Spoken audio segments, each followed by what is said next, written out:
Uma história de amizade. Amiga, te amo. Eu também te amo, amiga. Ai, amiga, socorro. Solta sua Surpresas. Ai, eu tô tão triste, fui largado pela ex. Eita porra. Igualdade de gênero.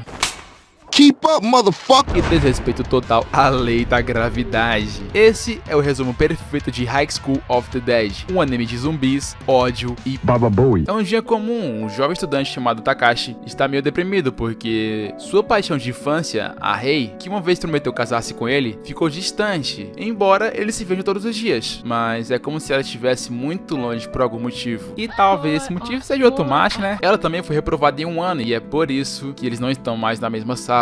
Uma garota de cabelo rosa chamada Saya Takagi aparece e começa a insultá-la de uma forma um tanto quanto inusitada. Embora ele sequer tenha motivação para se importar com ela, pois né, o cara tá sad boy. Mas então algo acontece no portão do colégio. Há um indivíduo estranho tentando passar por um grupo de professores. Eles mandam ele sair, mas né, ele não sai. Até mesmo o professor ameaça batê-lo, mas se tá preparado pra bater, também tá preparado pra apanhar, né? O cara morde o braço do maluco, que cai no chão e se transforma num zumbi, atacando todos os outros professores e infectando-os com o vírus de zumbi também. Takashi viu tudo isso e ele sabia que as coisas iriam ficar bastante turbulentas. Então ele rapidamente corre para a Rei e diz a ela que o local está em perigo, então é pra sair com ele. Porém ele chegou sem falar nada, né, sem explicar nada, só falou, e aí, vamos? Então ela responde que não, lógico, mas o cara é impaciente. Takashi lhe dá apenas um tapa na cara de repente e após isso ela fica meiga, né? O medo é a base do respeito. Tanto ela quanto seu namorado, Hisashi, começam a ouvir a situação ser anunciada para todo o colégio e o pânico generaliza. Os alunos saem chutando, se empurrando, enquanto tentam desesperadamente escapar do colégio, mas pouco depois a maioria desses alunos foram infectados e a escola se torna um pesadelo. Mas a amizade prevalece, né? Sempre. Olha que fofo. Solta, vaca.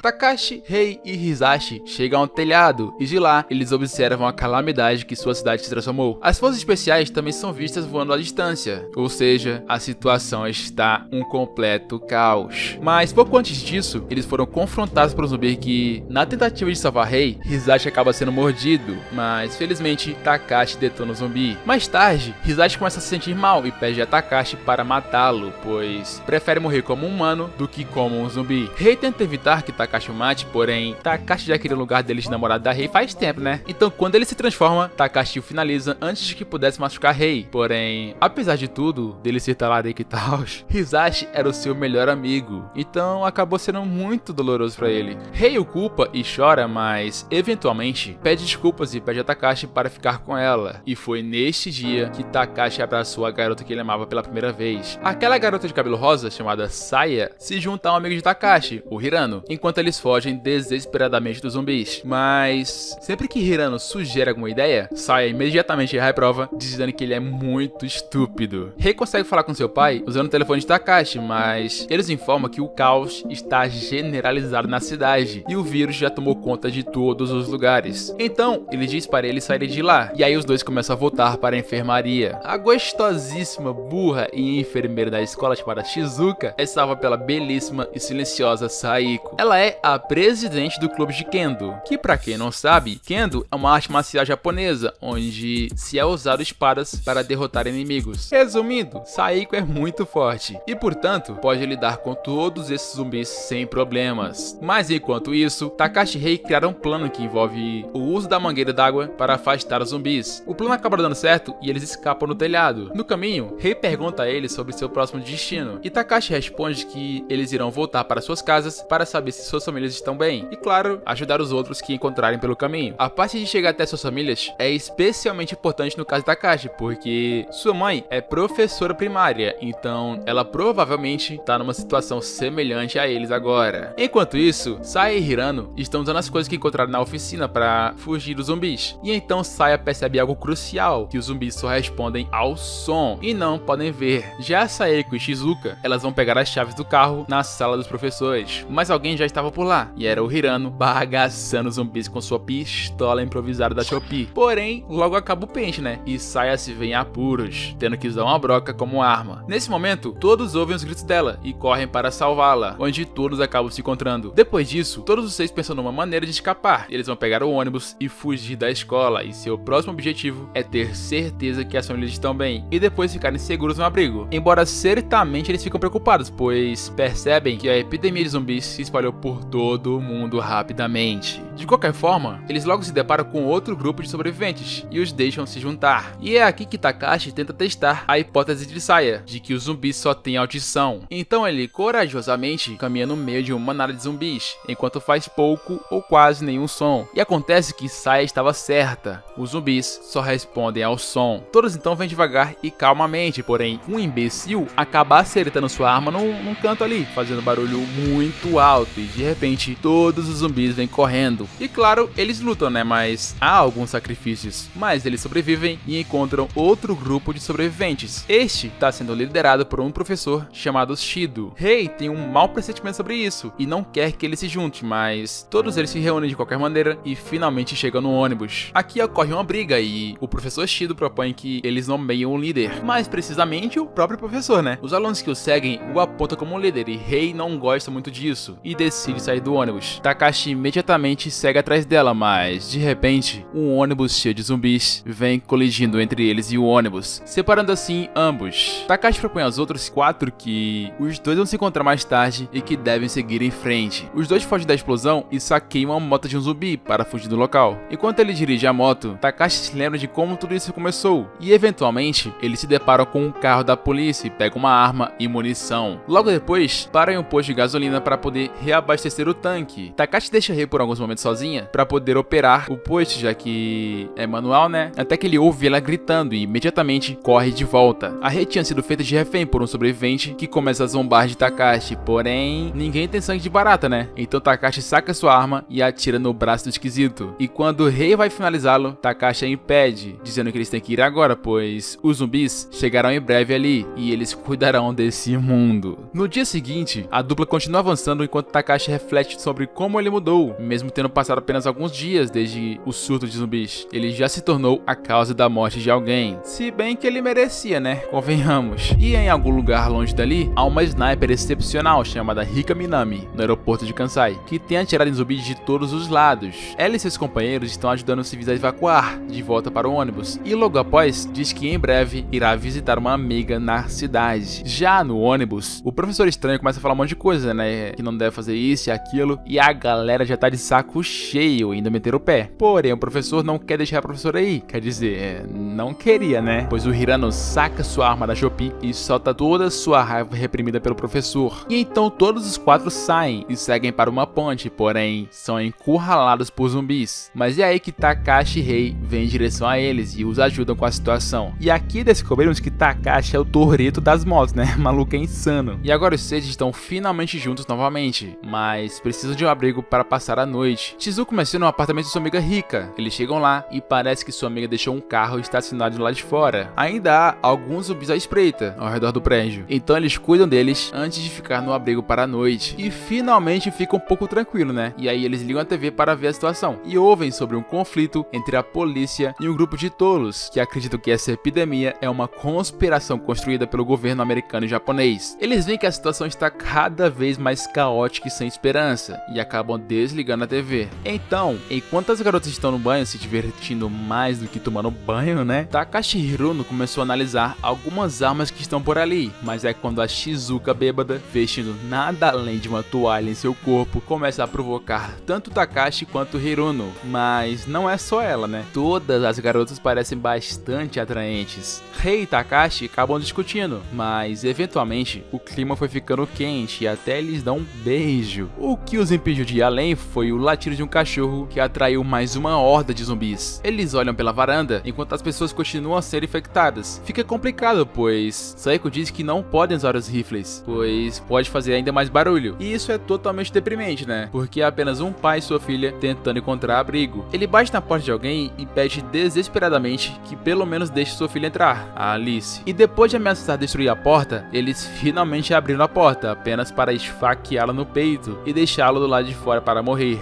Mas aí a questão é que já tinha uma família por lá. O cara de dentro também precisa pensar na sua família e nos recursos que lhe restam. Se fosse você no lugar desse cara, deixaria o homem e sua filha entrar? Comenta aqui embaixo para eu saber. Voltando para a história, Alice chora no quintal da casa enquanto o pai dela aos poucos perde sua vida. Seus gritos de dor acabam atraindo mais zumbis. E vendo isto, Hirano usa suas extraordinárias habilidades de sniper para tirar zumbis de dentro da casa. O cara simplesmente não conseguia deixar a garotinha sozinha. Takashi e as garotas ficam sem escolha, a não ser se preparar para deixar esse lugar. Enquanto ele vai em sua moto para resgatar Alice, todo o resto carrega as coisas para esse carro chamado Humvee. E aí eles se preparam para buscar Takashi. Do outro lado, Takashi faz um pequeno velório do pai da garota e também a deixa chorar à vontade, já que um zumbi a mais ou a menos não vai fazer diferença agora, né? A rua inteira está cheia de zumbis e eles não podem mais usar o apartamento. Takashi, Alice e um pequeno cachorro sobem em cima da cerca para evitarem ser mordidos e ficam ali até a chegada do carro. Felizmente, Sayaka e os outros vêm ajudar e Takashi pula no Humvee junto com Alice e o cachorrinho. E assim, todos atravessam o rio para o outro lado. Felizmente, não há zumbis à vista ou civis, o que lhes dá o luxo de verificar e se familiarizar com as suas novas armas. Mas já que as garotas estavam ainda com algumas roupas de dormir tanto quanto Shizuka apresenta um monte de roupa de sua amiga, que agora elas podem usar. Então assim, as garotas se vestem e se equipam com armas. Todos agora estão prontos militarmente. Sua próxima parada era a residência de Saya, porque é a mais próxima dali. Mas eles estavam indo direto para um bando de zumbis que estavam em seu caminho. Porém, isso não é problema, né? Pois o Humvee poderia facilmente atropelá-los. Mas em um ponto, eles chegaram em um beco sem saída e a única opção era pisar no freio. Rei, que estava no topo do Humvee juntamente com Takashi, não aguentou o recuo do freio e caiu do veículo. Então eles começam a usar suas armas novas para poder cuidar dos zumbis próximos. Saya ficou com medo no começo, mas até ela sai do carro e começa a atirar. No entanto, o número de zumbis era muito alto. Então ambos, Takashi e Sayako, decidem atraí-los para longe, fazendo-os correr atrás de si mesmos. E bem na hora, alguém aparece e eles se juntam para detonar os zumbis que estavam por ali. E eles foram amassados. Quem estava por ali era justamente a mãe da Saya. Ela abraça e ficam felizes. Porém, Takashi e Sayako estavam com o caminho cheio de zumbis. Então eles decidem pegar um atalho para se encontrarem na casa de Saya por conta própria. Os dois encontram um jipe aquático, ou seja, que anda tanto na terra quanto na água, e saem atropelando os zumbis, mas atravessar o rio fez com que a Sayako ficasse toda molhada. O clima estava ficando muito frio e obviamente seria muito ruim para a saúde dela. Então ela troca de roupas, deixando assim nosso pequeno Takashi com pensamentos impuros. Mais tarde, eles abandonam o jeep em uma fonte e se envolvem em um combate com zumbis próximos. Mas quando ela enfrenta crianças zumbificadas, seu corpo congela e Takashi tem que correr para ajudá-la. Logo após, eles se abrigam em um santuário próximo, onde Sayako conta sua história de seu passado e tal aos 4 anos atrás, quando um homem a atacou pela noite. E foi aí que ela enlouqueceu e quase assassinou o cara. Errada não tá, né? Mas beleza. Além disso, ela gostou desse sentimento. E agora que ela relembra sobre isso, ela se sente culpada. E então Takashi segura sua mão, rola o clima e deixa entender que eles se beijaram. É o que parece, né? No dia seguinte, quando ela acaba congelando na frente dos zumbis, mais uma vez, Takashi agarra seus com toda a força e começa a mandar a real pra ela, dizendo que ela deveria abraçar esse lado sombrio quando as coisas estivessem assim. Isso significa continuar vivendo. E essas palavras restauraram seu espírito de luta de volta a 100%. E daí em diante, Sayako destrói completamente todos aqueles zumbis. E então mais tarde, eles finalmente chegam à casa de Saya. Casa de Saya, meu Deus. E então já faz um dia desde que eles chegaram ali. Finalmente, um dia normal depois de muito tempo destruindo os zumbis. Mas parece que tá na hora de decidir se eles querem ficar ali ou se vão se aventurar novamente. Takashi gosta da ideia de ficar por ali e se tornar parte do território de seu pai, mas Saya retruca. Ela tá brava com seus pais, especialmente seu pai, que pensou que ela tinha morrido no colégio. Ele sequer tentou procurá-la. Isso faz com que Takashi ataque, porque ao contrário dele e de todos que estão ali, ela tem sorte de saber que seus pais estão vivos. E enquanto tá acontecendo essa baderna toda, o seu pai finalmente chega nas proximidades. Ele aplica uma execução de um de seus amigos zumbificados na frente de todo mundo. Mais tarde, Hirano é encurralado pelos homens do pai de Saya, e eles pedem para que ele entregue suas armas, mas ele simplesmente não entrega, pois aquelas armas significam sua vida. Pouco depois, o pai de Saya aparece. Pai de Saya, meu Deus. Aparece e pergunta a ele qual sua habilidade, mas mas ele trava, né? E é aí que seus amigos se intrometem e o apoiam, especialmente Saya, que zomba de seu pai, dizendo que, ao contrário dele, esse homem, Kota Hirano, estava realmente protegendo-a todo esse tempo. E se lembra daquele professorzinho imundo que levou alguns alunos prometendo salvação, etc? Bem, agora as alunas estão fazendo umas carinhas meio estranhas, por motivos estranhos, que eu não sei dizer quais são e tenho medo de descobrir, né? De qualquer maneira, agora estou indo a caminho de se juntar ao grupo do pai de Saya. Enquanto isso, um certo grupo de pessoas estava reclamando, dizendo que o pai de Saya estava falando bobagem. É tudo para controlá-los. Com certeza, os infectados podem definitivamente ser curados. Saya, Hirano e Takashi até tentam falar com eles, mas não funciona, né? Eles se iludiram fortemente. Até porque se um cara poderoso não conseguiu convencê-los, não são crianças que vão conseguir, né? Figurante é tudo burro mesmo, né? Saeko, por outro lado, está sentada bem em frente ao pai de Saya, enquanto ele a presenteia com uma katana rara, já que o pai de Saeko lhe ensinou a arte da esgrima. Agora ele está retribuindo a filha de seu mestre. Mais tarde, Rei está se apoiando no braço de Takashi, enquanto está sentado na cama. Takashi está ficando meio inseguro, mas quando o rei diz a ele que ela está pronta para fazer qualquer coisa por ele, ele começa a se sentir melhor. Takashi queria beijar e fazer coisas, mas isso fica difícil, né? Pois parece que os ferimentos de Rei ainda não foram totalmente curados. Então ela sai para que Shizuka Sensei dê uma olhada. Mais tarde, Takashi, Rei e Seiko se preparam para sair. Eles voltarão depois de se encontrarem com seus pais dentro de 2 dias. Enquanto isso, o professor esquisito usou o charme de uma aluna para chamar a atenção da segurança e eventualmente entrar na propriedade. Foi fácil até porque ele era um membro da família do senador, mas Rei veio chegando e fica extremamente puta com isso. Ela instantaneamente corre para atacá-lo e é aí que tudo fica claro sobre o porquê Rei tem tanta hostilidade em relação a esse lixo. Parece que o motivo de Rei ter que repetir uma série foi porque o pai de Shiro disse a todos que ela era filha de um policial que estava investigando o senador, no caso, o pai do professor, né? O pai de Saya pergunta pra ela se é isso que ela vai fazer realmente, mas no final das contas, ela percebe que não vale a pena matar o cara. Então ela é expulsa da propriedade, leva seus alunos e foge dali pateticamente. Os oficiais da Marinha dos Estados Unidos lançam armas nucleares com base nas ordens finais do presidente. O impacto delas pode ser visto até pelos astronautas presentes em uma estação espacial. O governo japonês consegue neutralizar alguns, mas o responsável pelo último já estava sob ataque. Rika, a sniper, afirma que a partir daquele dia as noites lá fora estarão em total escuridão. Ela até estava falando com sua amiga Shizuka, mas a ligação delas é interrompida, tudo por causa do pulso eletromagnético gerado das explosões nucleares. Os computadores e outros dispositivos param de funcionar. Carros também não funcionam mais e por isso o professor imundo que dirigiu o ônibus sofre um acidente e a gente fica muito triste, cara, o ônibus bate numa das barreiras do lado de fora da propriedade. Ninguém mais estava seguro naquele local. E logo menos, o portão rompe pela quantidade de zumbis. O incêndio é começado e toda a propriedade Takagi começa a queimar. A única opção que resta é eles escaparem para a propriedade do vizinho. Mas enquanto isso, aquela mulher que estava fazendo a revolução acabou sendo pega. Ela tenta conversar com um zumbi, diz pra resolverem na conversa, né? Mas infelizmente... eu fico muito triste! O pai de Saya diz a Takashi aos outros para escapar, pois eles vão conseguir algum tempo ali. Saya não gosta da ideia de separar, mas sua mãe dá uma pequena dialogada com ela, que em pouco tempo ela aceita as condições, pois seus pais têm um dever a cumprir naquele local, e seus filhos são a próxima geração. Então, depois de uma despedida emocionante, a turma vai para a garagem para manter os zumbis afastados até que o Humvee seja consertado. E então eles saem da propriedade e vão para o mundão mais uma vez. Mas não ia ser tão tranquilo assim, né? Pois a cidade ainda estava lotada de zumbis, mas eles permanecem juntos até o fim. Até o fim do vídeo também, olha só. Um anime desse com certeza entra fácil no meu top 10, pois tem tudo que o homem precisa, né? Zumbis, armas, ódio sem fim e Baba Booey. Se tu ainda não assistiu, corre lá, porque você vai ter uma experiência totalmente diferente. E se tu quiser que eu traga mais animes, se inscreve aí e deixa teu like, que assim eu vou ficar sabendo. Muito obrigado e até a próxima!